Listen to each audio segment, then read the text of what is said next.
ngisakufisa ukusiza inkinga amandla awekho sinama buildings amaningi la edrobheni angahlali imuntu abandoned we can utilize them to clean our brothers eNanda igcwele khona iwunga akekho kwazi ukuyenza Chesterville igcwele khona iwunga nasemlaza akekho kwazi ukuyenza but ithini esiconsumayo so ama South Africans they can't even cook drugs but they consume them thina shuthi samagundwana lezi zinto lezi so kahle kahle ukuyeka kwami ngiyekisiwe ukuthi angisaboni ukuthi kunesidingo sokuthi kuqhutshekwe amandla nginomndeni ngiyakhula so whatever I do imali ama performance imali yomphanto wami igcina isiphelela la ngayo yonke indlela agcini lapho ngiyahutshwa ngala abantu abathi 1 no 2 wrong ngizizwa leyo le ndawo enenkinga yama drugs ayinawo ama rehab gcwele amasonto kuzona angisho ukuthini but we can transform few churches into ngempethe ukuhlukuhlunga manje ukuthi siyakhala inkampani eziyimele iqasha abantu bokufika abangena imvume but okuwese i-Action SA ifake umbuzo eParliament kuMinister of Public Services ukuthi akasitshele ukuthi bangaki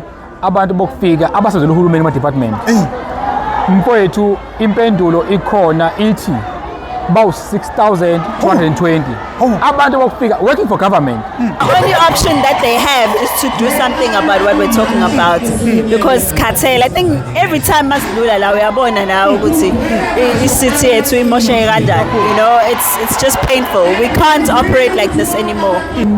Igama lami uZakwe isibongo kahle kahle uZakwe untokozo wakazakwe wasiza so abantu abaningi bazi ukuthi uZakwe igama lokurapper kanti isibongo sami ngiyarapper ngumrapper wakhona la eThekwini so namhlanje mfowethu ngize la kuzojoin imarch ngoba ngi-affected kakhulu ngezinto engiyaye ngiyibona zenzeka in terms of illegal migration ngiyayibona even ngasekhaya ngiyabuka ngithi hayibo zonke iy'tolo engangizaziyo ukuthi la kwaKaMadlokovu kwaMsomi la kwaKaMsomi sekushintshile yonke into khona Abdul uyayibona okusho ukuthi khona umnotho abawubonayo owenzeka la eSouth Africa kodwa ugovernment wethu awuboni nabantu bakithi abawuboni iy'tolo la ngiyazi ukuthi mina nginazo ngisho iy'tolo la e-town kodwa nakhona funa sirente kubantu bangaphandle leyo nto mina lo hulumeni okhona uhulumeni kaRamaphosa kanye ne-GNU yakhe abese sikhundleni ngokushesha okukhulu.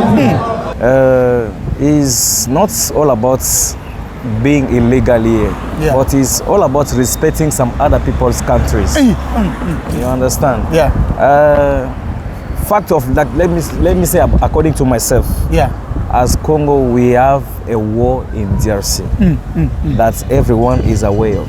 You understand? When you reach here, you may reach here illegally, but make sure you correct. So thina okwamanje sine program ezoqala ngale eJohannesburg si reclaim ama properties athathwa abokufika abangale Joburg bazokwazi kuneyindawo ezifana nabongo zeTinville yabo Tarfontein siyothatha izindlu zethu abantu basekhaya balwela ama RDP bahlala endlini ezincane umuntu ofika ithola iNigeria uhlala ku big house enkulu umalume ene swimming pool hayibo kwenzeka kanjani lokho ngibingelela ababukeli bakho mfethu okokuqala abantu into kufanele beyiqonde ngiyazi ukuthi abantu abaningi bahlala bengenalo ithemba bahlezi becabanga ukuthi mhlambe into ngeke iyenzeke lelizwe njengoba lonakele kanje kusithathe 34 years so angeke kusithathe ke insuku ezimbili ukuthi silungise umonakalo kunomuntu okufika la wafika ngo1994 oseze wazala izingane zakhe sayino 20 years uhleli ngokungekho emthethweni useze wafundisa izulu ngeke usakwazi ingane yakhe ngeke usayihlukanisa nezingane zala ekhanda ngamenza bona into memeza ngathi yakhalelile ukuthi igula kacha maqhithekile nabakambudu bomvu namhlanje kumezinye zezinja la abantu okuyibona abadila noSinawana ngiyazi ukuthi awazi ukuthi ngiyabuka kodwa ngiyapopola ngikude mfowethu muhle umsebenzi wakho mfowethu ngaphandle kwabantu mfowethu abafana nani abakwazi ukuthatha umuntu oselahliwe amshintshe amenze umuntu ozophinda amukelwe izwe lifile ngaphandle kwabantu abanjengani mfowethu siyacela mfowethu ungaphela amandla mina nje umuntu osebenza phelile bese ngiyaxolisa usukivapile no sengivaphile yini mfowethu ngathini bro kunzima ukusiza ungalitholi usizo abantu abaningi abasizayo abantu abaningi abasiza abasizakala yabo uthola ukuthi okunye mebesiza abafundisho ukusizwa financially mhlawumbe bafuna ukuthi kube khona umuntu okhulayo khona okwenzayo uyayidinga iprotection yomuntu omdala into enjalo so kunzima konje futhi mina amaphara ngaqala ukwaqina from 2017 ngiyeke last year December baningi abantu abangifonelayo kade ngifonela kuthiwa akhalisha simele rehab aphelile amandla yabo because labantu efanga bayasiza mebefika ngisho kuyindawo esisizela kuzona babheka wrong esikwenzayo ayizwa leyo Sakukho emthetho lapha wena awunazo iy'ncwadi zokuphuzisa abantu imithi ngithi mina phethu ngizama ukubasiza and akekho sakwasifela siyabalapha kuthiwa no wena kuzomelume ngoba awukho authorized awuyena udokotela angithi ayibona leyo into engafika ngayithola emabhilidini nomasipala mina uzoboshwa ngibatshele mina ukuthi hayi nalabo abadayisayo abanazo iy'ncwadi yazi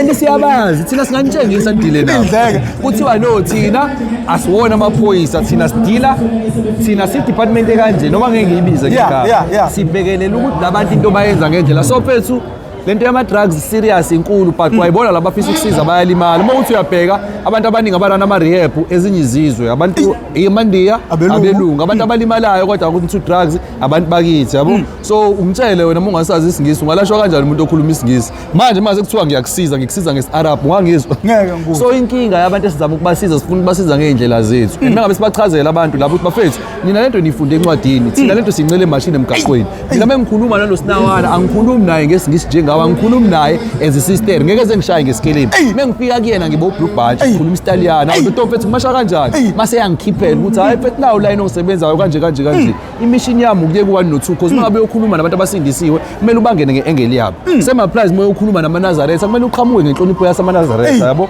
so mangabe uyokhuluma namaphari uzowa addressa ngesingisi uzowaphakela isobho uzowapha imali ayikho into ozoshintsha lapha bayakubuka usebentini kahle abantu abangashintsha labantu nokushintsha isimo sama-drugs nje namaphara eSouth Africa amasosha lawa yabo lamasosha kuthiwa exile angifuni ukusebenzisa ama-symbols ngoba kuzobe ngazuthi amasosha lawa engeka ku-exiles and stuff they know struggle they know grill yila ma-grootman asemalokishini esasiwabiza aphume emajele ama-26 amagunya aseshintshile yabo akwazi ukufaka i-discipline because uma ukuthi uyalandela ayikho i-discipline enkulu kunediscipline yasejele ngisho kuthiwa ubuye isikhokho ubuye isigora kanje banendlela yokwenza so labantu bane-culture yabo njengoba bebheka ama-drugs banenombolo bafuna ukubashintsha usebenza ngenombolo into abayisabayo inombolo bayakutshela ukuthi 1 no 2 angikwenzi ngoba inombolo izongigwema so wena uma ufuna uba-assist uba-assista kani ngemashi yabo unulu uqhamuke ngenkolo yabo so fethu ngathini lento yama-drugs I wouldn't say ugovernment uyayincanywa but indlela ekwenzeka ngayo ngathi uyayincanywa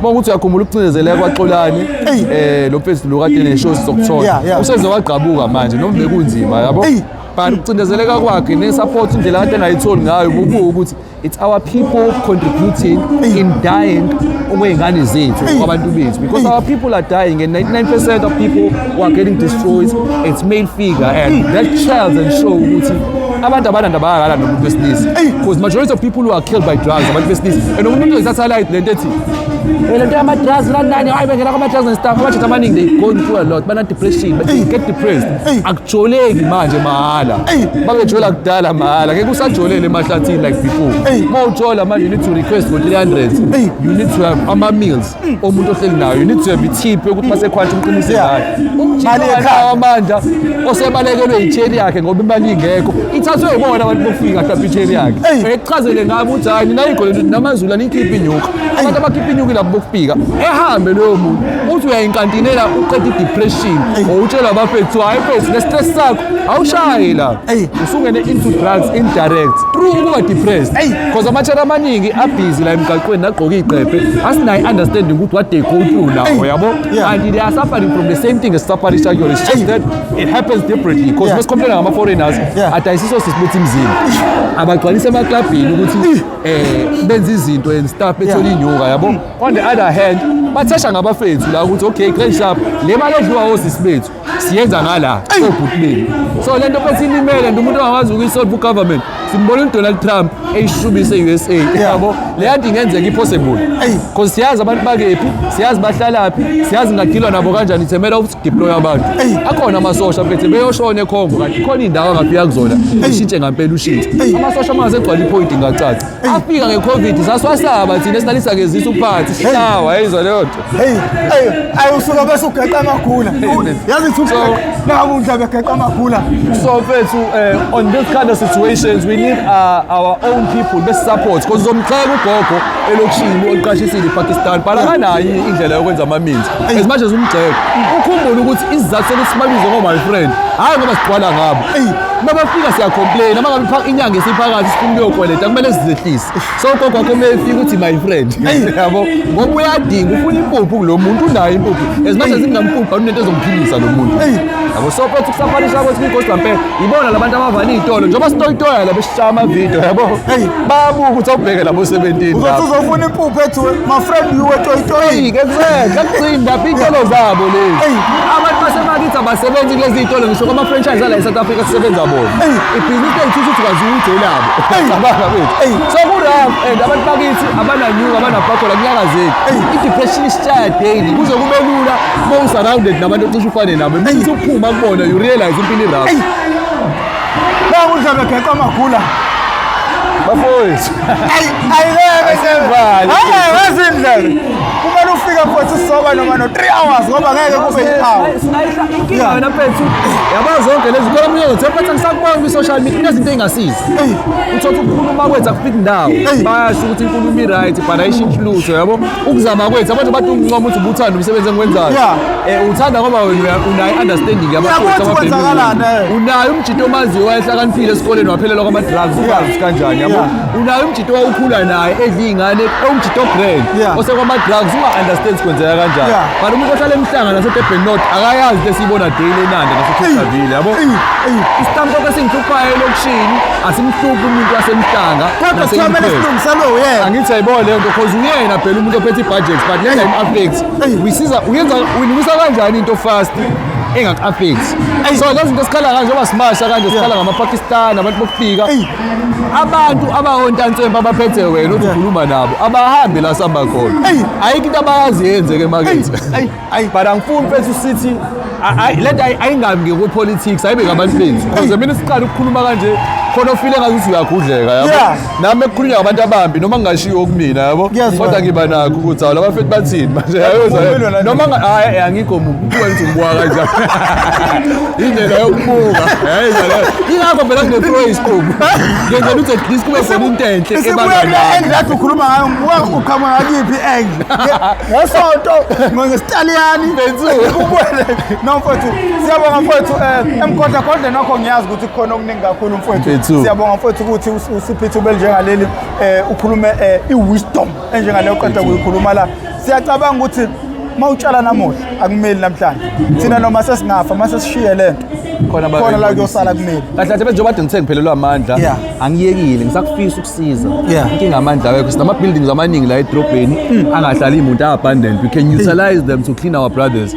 enanda igcwele khona iwunga akekho ukwazi ukuyenza eChesterville igcwele khona iwunga nasemlaza akekho ukwazi ukuyenza but ithini esiyiconsumayo so ama-South Africans they can't even cook drugs but they consume them thina shuthi samagundwana lezi zinto lezi so kahle kahle ukuyeka kwami angiyekisiwe ukuthi angisaboni ukuthi kunesidingo sokuthi kuqhutshekwe amandla nginomndeni ngiyakhula so whatever I do imali yama-performance imali yomphanto wami igcina isiphelela la ngayo yonke indlela akugcini lapho ngiyahutshwa ngala abantu abathi no-2 wrong angithi yayizwa leyo le ndawo enenkinga yama-drugs ayinawo ama-rehab gcwele amasonto kuzona angisho ukuthini but we can transform few churches into ama-rehabs ishintsho lasebhayibhelini silenze kwangampela angithi ayiboneyo because la sikhuluma ngokushintsha iy'mpilo zabantu but sifuna ukushintsha iy'mpilo zabantu asebe-right vele ngeke ngisakhuluma nabantu abakwama-politics or whatever sikhulume nalabo basekerke mhlawumbe khona abangakwenza ukuthi uma umfundisi akube khona irole esizoyidlala kula bantu asithena amasonto awu-15 elokishini asihlanganeni samabandla despite ukuthi ukubona kwethu akufani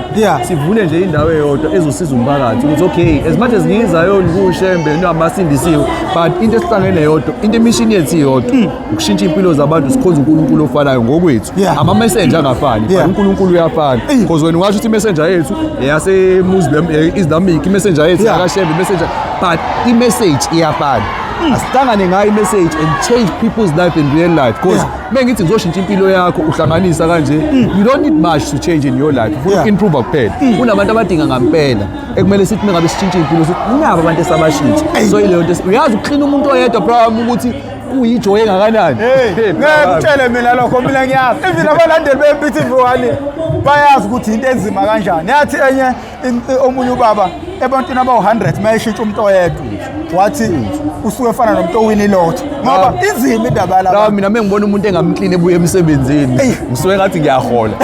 Khona mina bese ngamajita afika endlini yami kuphela inyanga engazi ngizahola imali encane ezongiqinisa ukuthi bra wami mfethu.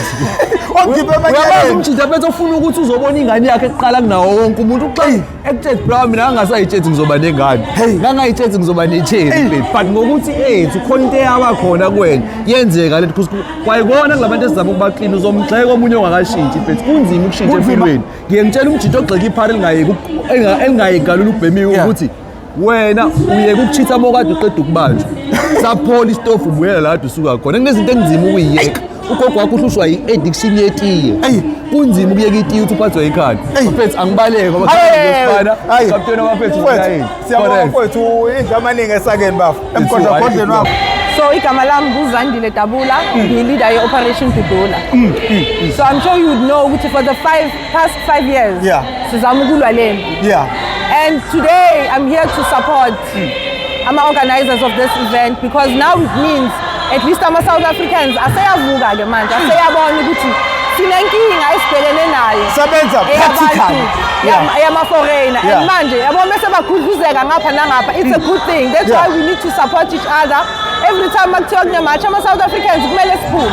It's very important. That's why ngila. I'm from Joburg mina and I said I will go to KZN and support it from the KZN side because we also have branches this side, the KZN. But this is important. Abantu baseMzansi kumele babone ukuthi if we don't do this, yabona the march until something happens is good and something will definitely happen. Ngabeke yini ongafisa ukuyisho esizweni njengamanje kusuka namhlanje after le march yini ongamele yenziwe abasiphethe ukulekelela ukuthi izikhalo zethu ziyasukunyelwa ungathini kwabasiphethe njengamanje? Bethu abaphathi sebayazi ukuthi kumele bayenzeni. Imithetho ikhona but ayi-implementiwa. That's the only problem esinayo la ekhantri. Corruption angisafuna ukukhuluma ngayo cause okunye but sinemithetho nemibangela ekhona ekugavena ikhantri but ayiyenziwa akekho umuntu oyilandelayo. Yingakho kuma-board abantu bayangena bayaphuma the way bathanda ngakhona. Uhulumeni futhi nje sekuyi-GNU akayenze sure ukuthi le mithetho iyalandwela uzobona kuzoba clean. I mean if uyabheka la ama-bylaws lawa why singabona amaphoyisa wethu asusa bonke la bantu abathengisayo kungamelanga bathengise la. Ama-building ahijackiwe amanye awesithi wama-officials angayi kulawo ma-building ayowavala ama-building lawo athathe i-city because i-city is not getting any revenue. So i-problem ukuthi sinemithetho kodwa uhulumeni wethu akayenzi sure ukuthi le mithetho iya-implementiwa. That's the only problem esinayo kule country but I'm hoping ukuthi after le march bazobona ukuthi no sekunzima kakhulu manje. Sekuba nabadudula amaningi manje ukuthiwa kumele abantu baduduleke-ke manje ngamampela but I'm hoping manje ukuthi you know abaphathi bazoyenza into right efanele abayekela ukuprioritize abantu bokufika abaprioritize abantu babo. Laba bantu yibo laba ababavotelayo yibo abababeke laba khona namhlanje. Mhlawumbe ungakha phezulu kancane zithini inhlelo zedudula kulonyaka kusuka la kuya phambili mawungakha phezulu? So thina okwamanje sine program ezocala ngale eJohannesburg si-reclaim ama-properties athathwa bokufika. Abangale Joburg bazokwazi kuney'ndawo ey'fana nabo-Rosettenville abo-Tarfontein siyothatha izindlu zethu. Abantu basekhaya balwela ama-RDP bahlala ey'ndlini ey'ncane.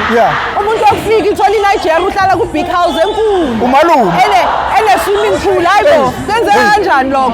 So siyoyiclaima-ke manje siyoyithatha and then from there masiyipilota ngani sizoyiletha la KZN because ngiyabona ne-KZN nayo ukuthi isukumile iyayifuna le nto iyenzeke. So isikhathi sokuthi masi-acteni and mina ngiyajabula makunje asibambanene zama-South African akukho okudlula lokho. Unity is definitely the power. Siyabonga siyafisa ukuthi nathi nisimeme njenge-MPTV1 uma senenza leyo nto yenu ukuze siyoba khona sibe ingxenye ukuyilekelela iqhubeke ibe nkulu. Ingeke 16 zakaJune. So 16 zakaJune lwabasha. Yebo. I-16 zakaJune i-anniversary ye-Operation Dudula as well. So every year senza sure ukuthi kuna something drastical esiqalayo.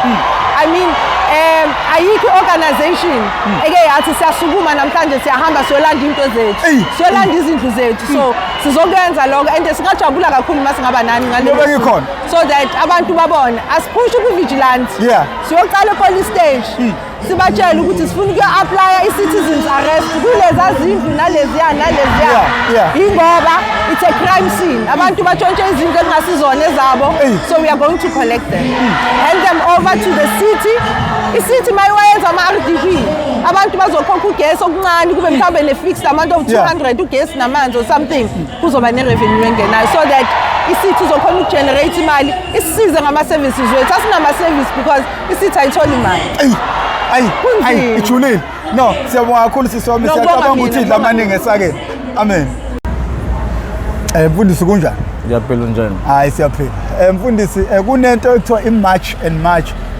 lapho khona kukhulunywa ngabantu bokufika abasuka ngaphandle abakhona la ngokungekho emthethweni ekuthiwa benza ubugebengu badayisa izidakamizwa bahijack amabhilidi bathathela abantu bala imisebenzi mhlawumbe uma ungakhuluma wona ngeside lakho sithi umuntu okufika ungathini ubani igama uvelaphi ufike nini lana uthini ngale march and march ekhona Yeah, ngiyabonga kakhulu, but it's better I speak English for better understanding. Yeah. So I'm Junior Bakajika from Congo, DRC. Why all foreigners they call them Junior?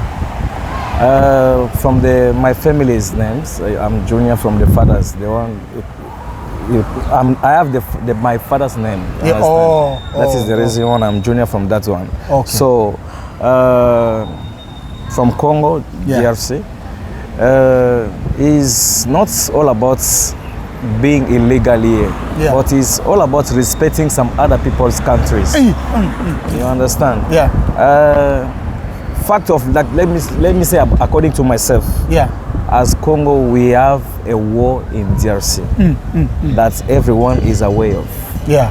You understand? When you reach here, you may reach here illegally, but make sure you correct with the Home Affairs. You go to Home Affairs, you do what it takes, you get an appointment, and you are now legally. They will hear you. They hear your story. If it's accordingly, they will give you an asylum seeker as we're using asylum seeker. Me and my family, my wife and my kids, we are with them here in South Africa. We cannot say we are illegally. With that asylum seeker, I went to school here. I did check and risk management here in South Africa. So, you know, there are some people, they made some crime on their country where they're coming from. They came in South Africa to also make some other crimes. You understand? But all foreigners are not the same. All foreigners are not here to do crime based to their illegally. Being in someone's country not legally is also wrong. Is also wrong. That is the reason why you have all rights of interpelling those who are not legal to go to Home Affairs. And another thing also, Home Affairs should help them to take them and hear them.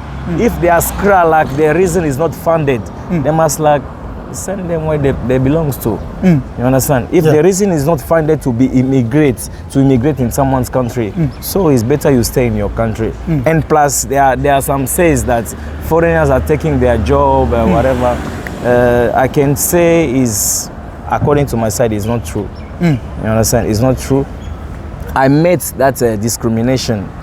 I study, I pay my money, 28,000 acre to do check and risk management for me to become a safety officer. When I went with it by Domec, I was working in Domec. You understand? When I work with it by Domec, now they tell me I have to present an ID. So means there's an organization. South Africa is like, you have to be a citizen for you to get a qualified job. So it's not like foreigners are taking South Africans' job. Like on my side, I will say that job was reserved for South Africans. I was qualified with my studies, but based to I don't have an ID. I'm not qualified to work like a safety officer. So I was out of the job and inside of me to live with my family on the street. So I choose to start a small business to make, like the rent must be paid, whatever. So now you are a landlord? Not a landlord, but you are working just to pay your bills? Yes. For how long you've been here? Something like close to 10 years. You planning going back or you are just now gonna be here? Yeah, you see, with the situation going on in Congo, we all praying for the peace to resume in Congo, so that all of us, we must go back to our country.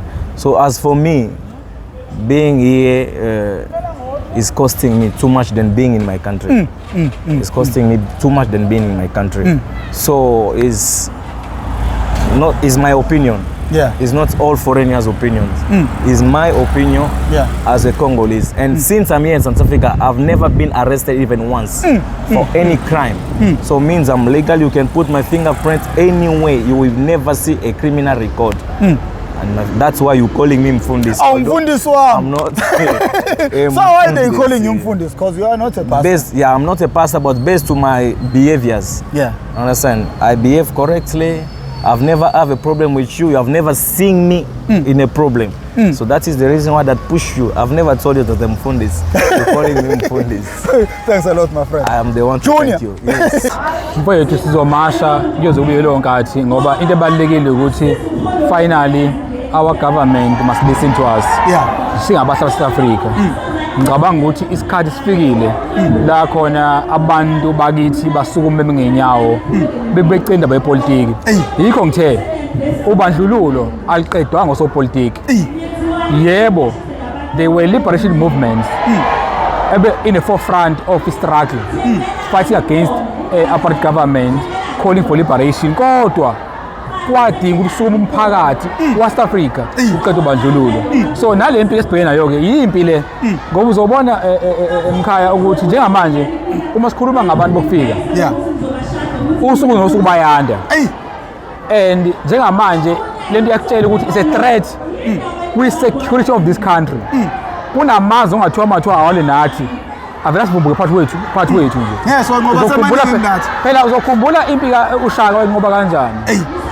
Wanqoba ukuthi uShaka isitha asiyenge singene phakathi nendawo. Bese kuvumbuka amabutho kanti bengawabonanga ukuthi asebasaroundile.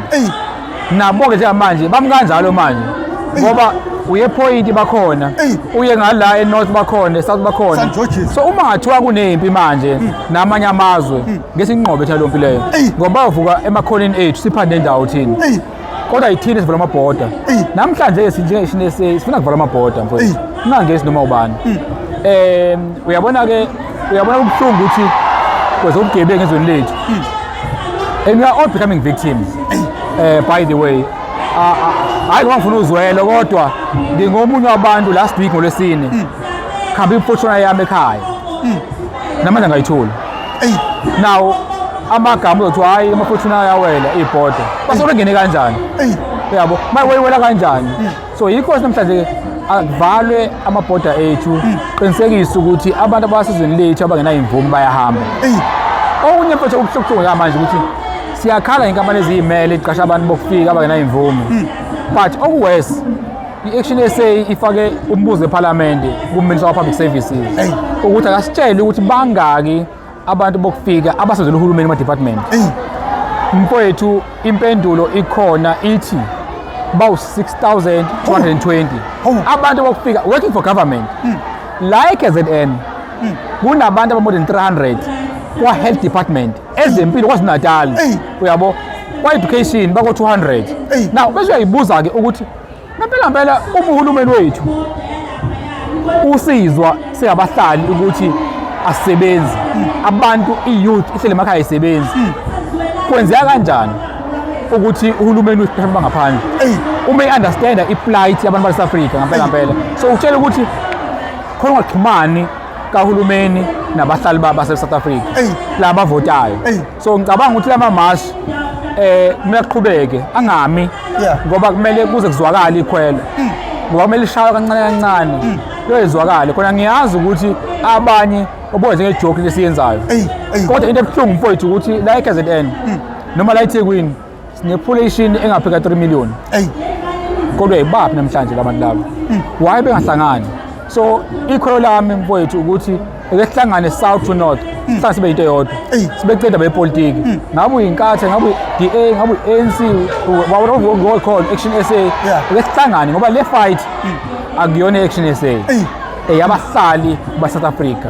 Yikho ngishaya ikhwelo ukuthi ake sibumbaneni ke sibe into eyodwa ngoba lento ayisenamzwa senamxoxa senampedi ingomhla South Africa ngoba isasa lethu thina siney'ngane siyazala bafowethu siney'ngane ziyofika kunjani ezweni lethu ziyoficani ngoba umnotho uhambile yabo moya ey'bhedlela zigcwele abantu bokufika bagcwele bona esishoyo futhi mfowethu ukuthi our constitution kumele ishintshe ngoba ine-clause ethi wonke umuntu osezweni kumele athole ezempilo nezemfundo ey'sezingeni une-right that right ayikwazi vele idedele kanjalo kumele i-clause ishintshe ikhuluma ngokuthi umuntu wala eSouth Africa une-right kwezemfundo nezempilo hhayi wonke umuntu ngoba iqalaphi indaba ngoba ubona ama-organisation lana abantu bokufika bavela enkantolo uma uthi uvimba umuntu esibhedlela kuthiwa hayi but i-constitution ithi everyone ayisho ukuthi citizens so those clauses kumele siwashintshe ngoba iwona ozivikela izwe lethu ngoba njengamanje abantu abangena ey'bhedlela abakhokha i-tax we pay tax bona bayikhokha i-tax and laphayana uma ufika esibhedlela kuphela imithi imbhedi yaphela lo wala South Africa akatholi ndawo yokulala ngoba kumuntu ofika laphayana so all we are saying ke we must stand up and into efuneka yenzeke futhi ukuthi kumele ngampela lento ithi nomasipala abaza iroli yayo yokuthi njengoba sikhuluma ngephoyinti namhlanje iphoyinti awukwazi ukora abaphosa zole phoyinti liphi itheku ngoba labantu invade amabhilidi eThekwini dasa ama-drugs eThekwini bavula ama-shop eThekwini la kwe-street umasipala amaphoyisa enforce our laws. That's all we are saying. There's a laws in this country. Asiqinisekiseni ukuthi ya-implement amathetho ethu ngampela bahambe manje ngoba ngampela izwe lethu liyahamba sinqinde imini thina siseleyo ney'ngane zethu sinqinde imini. No, ugeqa amagulu akho Mkhaya, siyabonga ukuthi udlulise uvo lakho. Amen. Siyabonga Mkhaya. Isabelo kaNtombela mina. Awu mahlobo. Yeah. Baba, ngaphambi kokuthi sigeqa amagulu ngabe sisho ukuthini lesikipha sakho? Usihlalo la KwaZulu Natal we-Defend South Africa. I-Defend South Africa civic organization. It's a movement nationally and all over provinces, Sikona, and also regions. The main purpose of Defend South Africa, okwamanje sisathaskwe abantu ukuthi sithi lo hulumeni okhona uhulumeni kaRamaphosa kanye ne-GNU yakhe abese sikhundleni ngokushesha okukhulu. So we are actually going forward on the 18th of July. Sinemarch ekhona e-Union Building la khona sihambisa khona incwadi i-memorandum eshoyo ukuthi sithi abese sikhundleni uRamaphosa usehlulekile. Mahlobo, ngabe ngoba uyeke konke obukwenza namuhla wakhetha ukuzoba inhlanganyela lombuthano, ngabe lolu suku lanamuhla lisho ukuthini kuwena Mahlobo? Usuku lanamhlanje luyingqophamlando. Nasekuqaleni umuntu wayekhona namanje sazoba khona njengabahlali njenge-civic movement nathi sithi lokhu okushiwoyo kokuthi abantu bokufika okokuqala bangcolisa izwe lethu idakamizwa amabhilidi kuningi esingakusho yingakho sithi abantu abangekho legal la eSouth Africa bahambe bobuyela ezweni labo. Mhlawumbe yini ongafisa kusuka namuhla i-GNU lena ngoba uthi ayehle ngoba ingakehli nje yini ongafisa ukuthi ilungise kusuka namuhla kuya phambili? Abakhipha abantu bokuhamba bengaphandle bemazweni abo, bonke abantu ababuyele emazweni abo, beyeka abantu beqashwe beqedela abantu bala kulelizwe imisebenzi amathuba emisebenzi. No, siyabonga kakhulu Mahlobo, engathi ifiso zakho nezabanye zingachamiseka. Ngiyabonga kakhulu. Amen. Amen. Igama lami uZakwe, isibongo kahle kahle uZakwe. Untokozo wakazakwe. Wasiza. So abantu abaningi bathi uthi uZakwe igama lokurapper kanti isibongo sami ngiyarapper, ngumrapper wakhona la eThekwini. So namhlanje mfowethu ngize la kuzojoin imarch ngoba ngi-affected kakhulu nezinto engiyaye ngiyibona zenzeka in terms of illegal migration. Ngiyayibona even ngasekhaya ngiyabuka ngithi hayibo zonke iy'tolo engangizaziyo ukuthi la kwaMadlokovu kwaMsomi la kwaMsomi sekushintshile yonke into khona Abdul uyayibona okusho ukuthi khona umnotho abawubonayo owenzeka la eSouth Africa kodwa ugovernment wethu awuboni nabantu bakithi abawuboni iy'tolo la ngiyazi ukuthi mina nginazo ngisho iy'tolo la e-town kodwa nakhona funa sirente kubantu bangaphandle leyo nto kumina iyazwela la ngeke bafowethu ngiyathula ngiyabonga naye sebethathile izwe kahle so ikona ngithe ngisukume namhlanje there's nothing xenophobic ngalento esiyenzayo sikhuluma nge-illegal migration nabantu ekumele batrade ngendlela okufanele beyenze yabo yonke imigomo ikhona la eMzansi kodwa abantu abayifollow ngabe yini ongafisa ukuyisho kwabasiphethe njengendoda enamava yini ongafisa ukuyitshela abasiphethe njengamanje kusuka namhlanje kuya phambili ongafisa ukuthi balungise kukho engifisa abakulungisa ukuthi alikho izwe linganamthetho awukho umuzi ophila ngaphandle komthetho ikhona kodwa bayi-enforce ngibona ngazuthi bayiyekelela intsha yethu iphezu kwama-drugs ama-drugs isikhathi esiningi awafiki nathi la yabo asona ukuthi akhiwa kanjani yasikwazi nokuthi akhiwa kanjani kodwa ngiyawubona ukuthi agcwele and mostly afika nabantu bangaphandle aba-illegal bakhona abantu njengoba ngisho ukuthi there's nothing xenophobic ngalokhu lelizwe lethu ukuthi alibe nemthetho ilandelwe kunamabhoda kunayo yonke into bonke abantu abangena ngendlela efanelekileyo ukuze sizokwazi ukuthi nathi umnotho wethu siwubone sibone ukuthi sigejaphi siyizwe thina la iy'nkinga zethu siyilungisela no mfowethu hayi siyabonga kakhulu idla amaningi esakeni ngothe wakuphawula namuhla siyabonga ngibingelela ababukeli bakho mfethu okokuqala abantu into fanele beyiqonde ngiyazi ukuthi abantu abaningi bahlale bengenalo ithemba bahlezi becabanga ukuthi mhlambe into ngeke iyenzeke lelizwe njengoba lonakele kanje kusithathe 34 years so angeke kusithathe-ke iy'nsuku ey'mbili ukuthi silungise umonakalo kunomuntu okufika la wafika ngo-1994 oseze wazala iy'ngane zakhe seyino-20 years uhleli ngokungekho emthethweni useze wafundisa izulu ngeke usakwazi ingane yakhe ngeke usayihlukanisa ney'ngane zala so-ke asicabanga ukuthi kuyinto ezophela ngosuku olulodwa asicabanga ukuthi into ezophela ngonyaka owodwa yinto okufanele isetshenzwe usuku nosuku yonke leminyaka mhlambe another 34 years ukulungisa izwe so-ke ingakho-ke usibona sila namhlanje siqonda ukuthi into engeke yenzeke ngosuku olulodwa ngabe yini ongafisa ukuthi abaphathi bethu bayisukumele beyeke ukubheka olwandle into uma ikhulunywa kodwa uthola ukuthi siyayibona awukho umehluko siyatshala kodwa kumele kubona uyabona nje kulamazwe angapha enhla neAfrika uyibona sekuqhamuka isosha qhamuke nje isosha livele lizothatha izwe ngenkani into ezogcina yenzeka eSouth Africa leyo uma ngabe uhulumeni enganakile ukuthi abantu bazoyithathela uhulumeni bayiphathele wona bona ngonyaka ozayo nje kuyiwo okhethweni uma beqala bethi asambe siyovota bazobe bethi asiyovotela ini behlulwa ukusilalela yabo so abancelisa ngisho iy'ngane uma besafuna ukuvotela impela babe beyiqukula beyibeletha beyifaka emabhaleni beletha amaklabishi benze yonke lento lena bewashele ngisho baba so-ke siyabahlonipha abaholi bethu sicela nabo besihloniphe besilalele Okay, nina bezeze noPhapha ekhanda kamenzi siyabingelela uprofessor kunabantu asebethi mabefika kulolu hlelo singabe introduce ngezimo zokuthi bese sike saba nabo ngaphambilini siswami sengiregular sekusekhaya la ukuthiwa khona sekusekhaya siswami mhlawumbe yini ongafisa ukisho waphawula ngalolu suku wageqa amagula and yahamba kakhulu le nto yasabalala nengicabanga ukuthi wakukhuluma ngokudlule kwafinyelela kokwakumele bafike kubona namhlanje yini ongafisa ukuyiphawula ngalolu suku namhlanje olubukeka luyimpumelelo kwakhulu kunalokhu okwakade kuyikhona kuqala I think njengakusho ukuthi siyabonga first of all to abantu abalibonile baleka usuku namhlanje ngikhuluma nje akuthina sonke esimashayo ngibonile Newcastle sescourt sebholi abantu baphumile bayamasha and sibone nabantu abasha ke futhi namhlanje sengisho young people la abantu abasha la abantu abasha new noma abasha abashisa umlilo no Hey bo ushay punchline khona nabo zawe la shothi usuya rap i-punchline abasha abashisa umlilo abasha new sekuyizinto igabe ezintathu manje yes so besisho lokho ukuthi nje it's refreshing I think ngoba ngisho sisawukhokha umoya if we go again we go ngaphela unyaka neminyaka sizolokhu sikwenzile nje. Yeah. Ungathi mhlawumbe ufisa yini enye ongafisa ukuyidlulisa kwabasiphethe ukuze bakwazi ukuthi beyisukumele beyilungise kusuka namhlanje kuya phambili. I think nje into engayidlulisa kubona ukuthi bangabheji ukuthenini sizoyeka, angeke sisayeka sidalo. Bathi sokhathala. No, the only option that they have is to do something about what we're talking about.